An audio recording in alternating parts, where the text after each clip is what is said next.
All right, this is going to be part 2 of my Atlantis series covering the archaeology and genetics in America, the Transatlantic connection.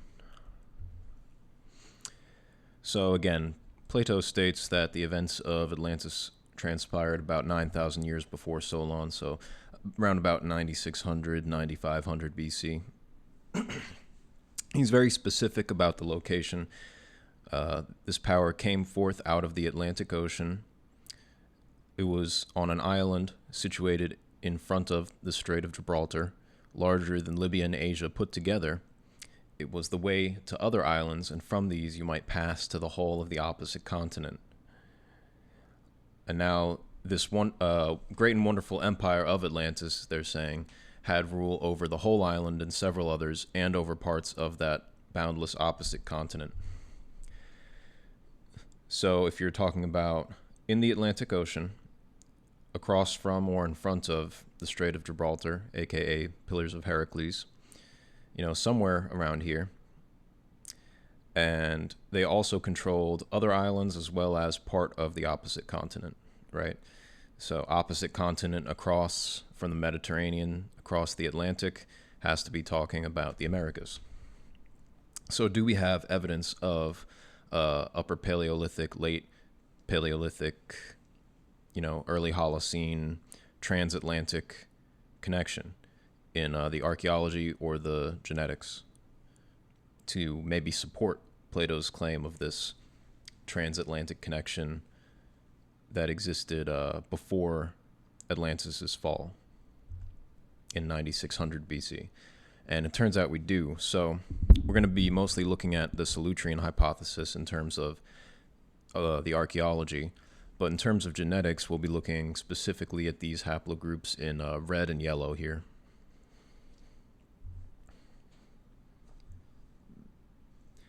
So the Solutrean hypothesis was created by archaeologists Dennis Stanford and Bruce Bradley. To sum it up, between 23,000 and 11,000 BC, Solutrean ancestors develop into the Clovis culture over millennia. This theory does not exclude Beringian migrations, which is the mainstream paradigm for the peopling of the Americas. They talk about foliate, so laurel leaf shaped, bifacial, which means worked on both sides, points, like stone spear points, projectile points, especially using the intentional overshot flaking technique to achieve very thin bifacial points. And then later innovation in flint knapping was fluting, which was unique to Clovis at the time. The Solutrean is the earliest known culture to use the atlatl dart throwing device, which is also used widely by the Clovis. The Murray Springs bone shaft wrench from Arizona may serve a similar function to perforated batons from Europe, which are also known as batons perse or batons de commandement, and are found in the Aurignacian, but mostly the Solutrean and Magdalenian cultures. They also note similarities between cobbled floors / pavements at Magdalenian sites and at the pre-Clovis Galt site in Texas, both aligned to cardinal directions and rectangular in shape. And they ultimately concluded, based on this and some other evidence, they did a cluster analysis and a cladistic analysis of flint knapping techniques of a bunch of different cultures, including Clovis and Solutrean. And they concluded that Clovis derives from Middle Solutrean, possibly between 21,000 and 17,000 BC. Again, this is showing the Solutrean and Magdalenian. We talked about the Magdalenian in the last episode, but also remember that they are connected genetically. We saw that in the last episode too. So these are those laurel leaf bifaces. A and C are from the Solutrean in West Europe, but B is from the Sinmar site off the coast of Virginia, dating to 18,000 to 20,000 BC or so. And as you can tell, these foliate bifacial spear points are nearly indistinguishable from each other. On one hand, in America, and on the other hand, in Western Europe, both dating to that range again of like 20,000 to 18,000 BC or so.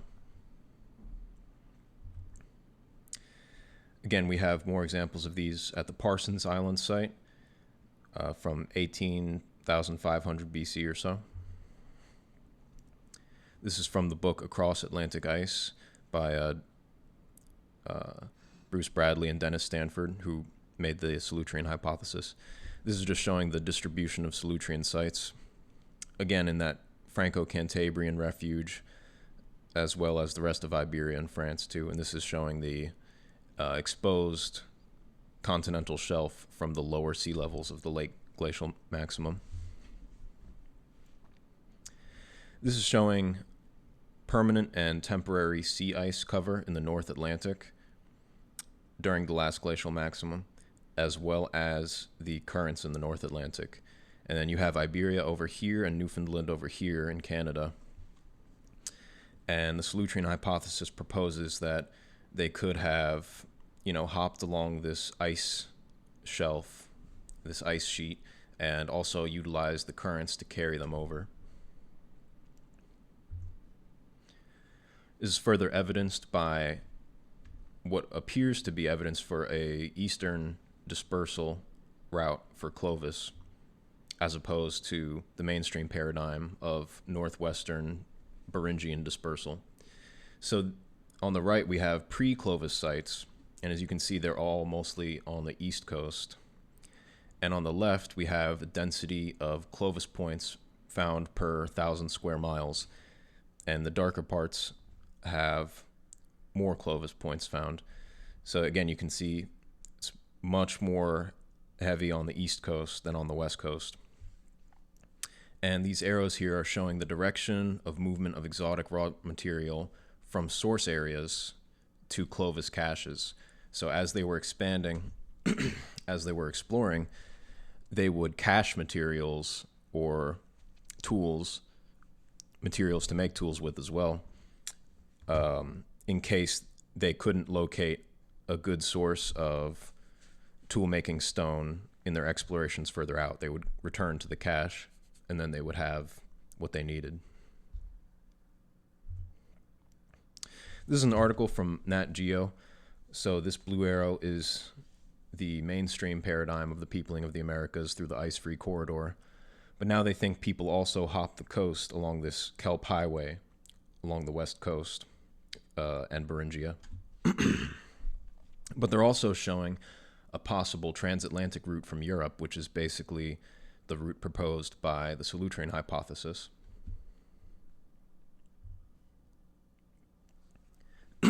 This paper is showing the restricted distribution of Y chromosome lineage Q1L804 in Northwest Europe might support the Solutrean Hypothesis from the Y chromosome perspective. More ancient DNA analyses of the Solutrean culture are needed to falsify or verify a connection between Solutrean and Paleo-Indian. And this haplogroup QL804 and another one called QM3, which is found in Native Americans, particularly Central and South America. These two haplogroups split from a common ancestor between 15,000 and 13,000 BC. And just for reference, some of the earliest DNA we have from North America is Anzac 1 associated with the Clovis culture.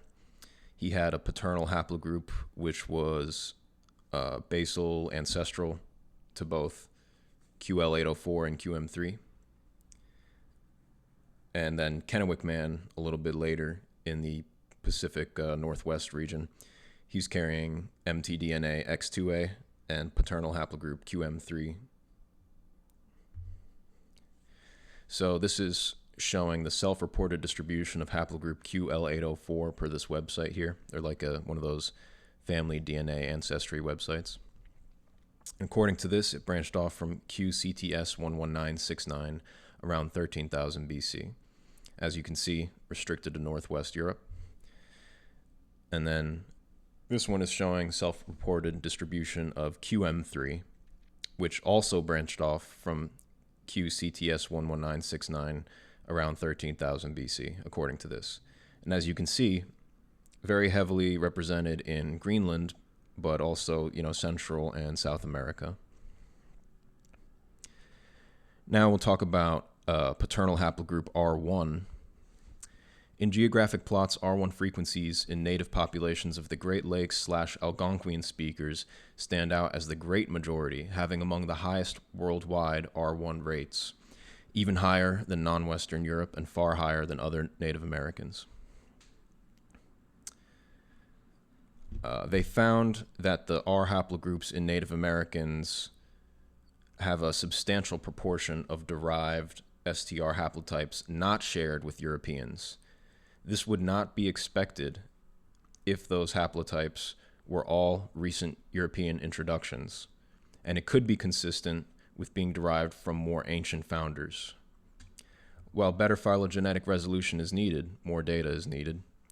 These results, far from refuting the Solutrean hypothesis, are more consistent with its predictions than solely with massive recent male replacement.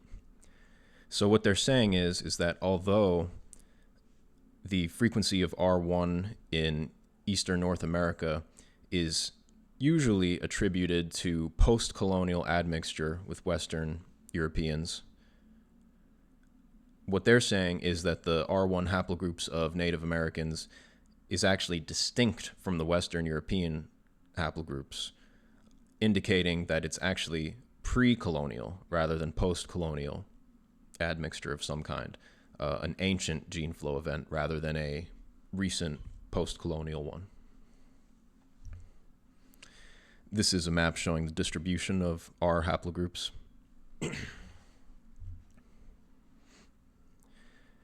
So another one, which is very common in the Great Lakes region and among Algonquian speakers, generally on the east coast of North America, X2A maternal haplogroup is found at its highest frequency there in Northeast America.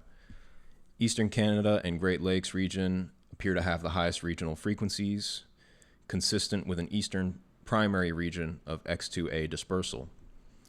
Since the Great Lakes region would have been largely covered by periglacial lakes adjoining the Laurentide ice sheet before the Holocene, so before 9700 BC, this raises the logical questions of where the first East Coast settlements most likely occurred and which rivers they might have used to migrate to the Great Lakes area.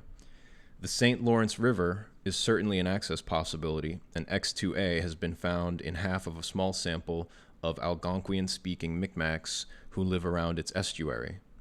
Moreover, X2A has been identified in DNA from the extinct Beothuk of nearby Newfoundland. And then we also have a study linking the Beothuk with the maritime Archaic that preceded them, also in that same region around Newfoundland.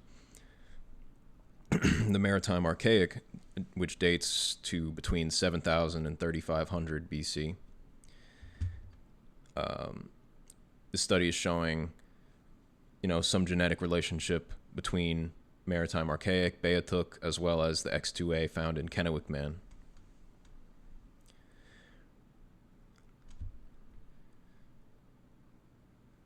And again, these are all on the eastern side of North America, right around the mouth of the St. Lawrence River waterway.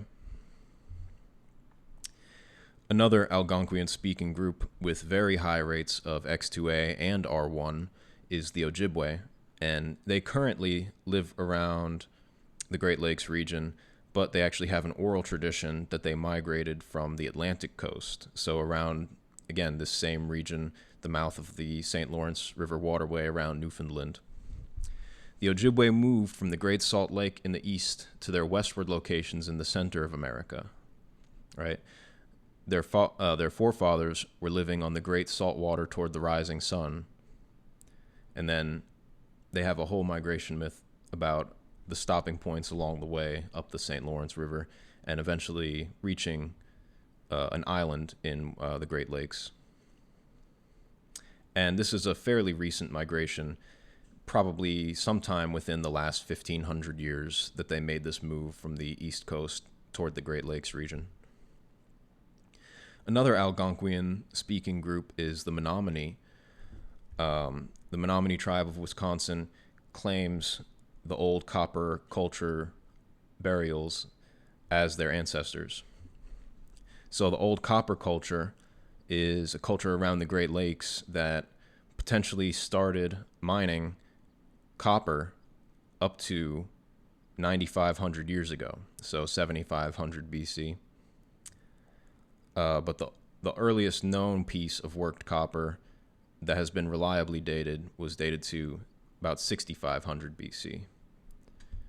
And again, this culture is claimed as ancestors by the Algonquian-speaking Menominee. And so, generally we're looking at this overlaps again with the R1 map. See? Eastern North America, Great Lakes region. And the Maritime Archaic, Beothuk, and the Ojibwe originally lived over here, and then they moved, or at least the Ojibwe moved, toward the Great Lakes region sometime within the last 1,500 years. But potentially the Menominee were already there as their ancestors in the old copper culture. And then, as you can see, the other hot spot is in the Near East here. X2 includes the 2 complete Native American X sequences that constitute the distinctive X2A clade, a clade that lacks close relatives in the entire Old World, including Siberia. X is found in West Eurasians and some North American natives, generally at low frequencies, but intriguingly, it's absent in North Siberian and East Asian populations.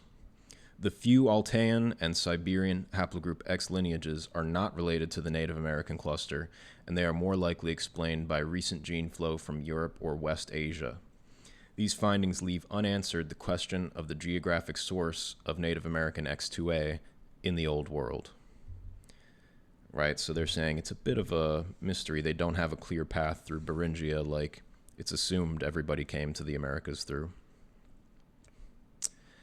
They also surveyed Old World haplogroup X mtDNAs for the 5 diagnostic X2A mutations and found a match only in a single piece of a X2 sequence from Iran. In a parsimony tree, this Iranian mtDNA would share a common ancestor with the Native American clade, but they attributed this to a later change of threonine to alanine rather than a conservative ancestral marker that would indicate a common ancestry between the Iranian and the Native American clades. So they're interpreting it that way, but perhaps if the Solutrean hypothesis was the mainstream paradigm instead of the Beringian, then perhaps they would have interpreted that in a different way. Who knows? X2E and X2F encompass the majority of X2 sequences from the South Caucasus and show coalescence times around 10,000 BC and 8,800 BC, respectively. And then also, the 2 complete Native American X sequences are from Navajo and Ojibwe, and if they began to diverge while their common ancestor was already in the Americas, then they get an arrival time not later than 9,000 BC. Then we have another source saying that Native American X2A and Near Eastern X2E split from a common ancestor, X2 plus 225, around 11,000 BC, right? So we have 11,000 BC, the Native American branch arriving no later than 9,000, X2E coalescing around 10,000, maybe splitting off as early as 11,000, right? So it's very close to that Atlantis date again. And in the Old World, the highest frequency of X2 is pretty much among the Druze, the Georgians of the Caucasus region, and the Orkney Islanders at 11%, 8%, and 7%, respectively. So again, it looks like perhaps between 11,000 to 9,000 BC, these haplogroups split. And again, we don't really see it anywhere in East Asia or North Siberia. And the few we do see over here are explained from more recent flow from West Eurasia. So I believe that could be interpreted as evidence for the Solutrean hypothesis. Now, this paper I got from Randall Carlson. This is discussing two vast yet rapid fluvial events, aka floods, two big floods, from a glacial lake, and one at the start of the Younger Dryas, and then one potentially at the end of the Younger Dryas, around that 9700, 9600 BC date. And this is from that same paper showing the potential paths of the glacial outburst floodwater. Where would the floodwater go? You have through the Mackenzie River into the Arctic Ocean, but also the Mississippi River and the St. Lawrence River waterway. And Randall Carlson has argued that the channeled scablands in Washington are an erosional feature that he attributes to one of these glacial floods. And that's right around the region where Kennewick Man would be living.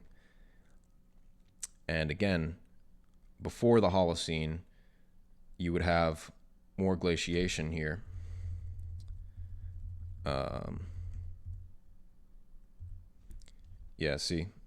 During the late glacial maximum, that whole area would be covered, and then it would still be partially covered, but not as much.